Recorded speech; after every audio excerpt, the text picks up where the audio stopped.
Felicidades Española. Congratulations Spain. ታሪክ ተሰራ። ሰላም ፋሚሊ፣ በያላችሁበት ሰላማችሁ በዘት ይበልልን ፋሚሊ። በመላው ዓለም ለምትገኙ የስፔን ደጋፊዎች እንኳን ደስ አላችሁ እንላለን። የ2026 የዓለም ዋንጫ አሜሪካ፣ ካናዳና ሜክሲኮ በጥምረት ያዘጋጁት ዓለም ዋንጫ ዛሬ ማጠናቀቁ ይታወሳል። ጋይሶቼ እንግዲህ ስፔን በዚህ ዋንጫ የዋንጫ ባለቤት ሆናለች።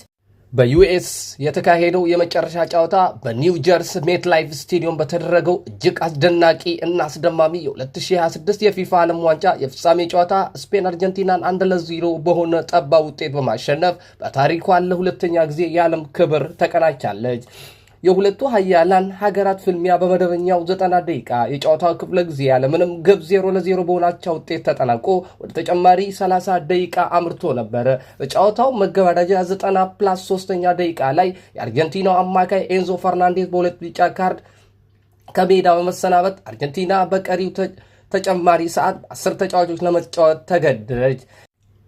ይህን የታክቲክ ብልጫ የተጠቀሙት ስፔኖቹ በ106ኛ ደቂቃ ላይ ወርቃማውን የድል ግብ አግኝቷል። ተቀይሮ የገባው የፊት መስመር ተጫዋች ፈራን ቶሬስ በተጨማሪ ሰዓት ከመረብ ያሳረፋት ብቸኛ ግብ ስፔን የዓለም ሻምፒዮን አደረጋለች። ስፔን ከ2010 ወርቃማ ዘመን በኋላ ዳግም የዓለምን እግር ኳስ በበላይነት ተቆጣጥራለች። ሊዮኔል አንድሬስ ሜሲ አርጀንቲና ዋንጫውን ለማስከበር ያደረጉት ተጋድሎ በተጨማሪ ሰዓት ባስተናገዱት ግብ ሳይሳካ ቀርቷል።